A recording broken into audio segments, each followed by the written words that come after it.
उन्नाव मुतासरा की हालत नाजुक बनी हुई है। इसके फेफड़ों से खून का रिसाव हो रहा है। डॉक्टरों की टीम उस पर नजदीकी निगाह रखे हुए है। इस बीच आज समाजवादी पार्टी लीडर अखिलेश यादव और दिल्ली खवातीन कमीशन की चेयरपर्सन स्वाति मालीवाल उत्तर प्रदेश की गवर्नर आनंदीबेन पटेल से मुलाकात भी करने वाली हैं।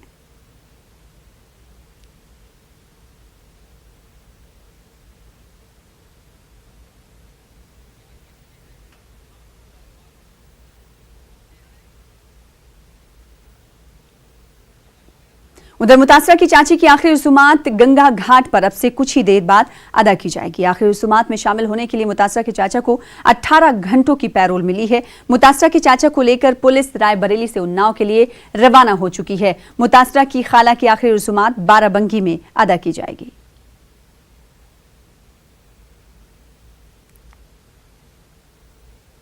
चीफ जस्टिस रंजन गोगोई ने रजिस्ट्री से उन्नाव रेप मुतासरा और इसके अहले खाना की जानिब से लिखे गए खत के ताल्लुक से रिपोर्ट मांगी है। रंजन गोगोई ने सुप्रीम कोर्ट रजिस्ट्री से पूछा है कि ये खत कब और कैसे आया और इसमें क्या मुतालबा किया गया है। ख्याल रहे कि मुतासरा और उसके अहले खाना से CJI को खत लिखकर दरपेश मसाइल का तज़किरा किया गया था। इन्होंने गवाहों को डराने और धमकाए जाने का भी इस खत में इल्जाम लगाया था।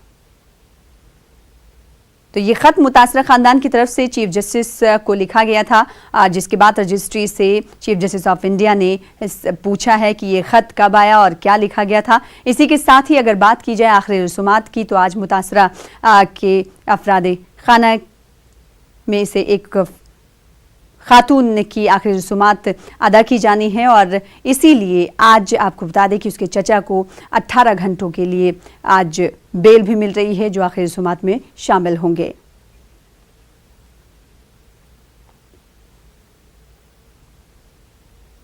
आज की ताज़ा खबर में रुकेंगे छोटे से ब्रेक के लिए, कुछ और खबरों के साथ जल्द लौटेंगे।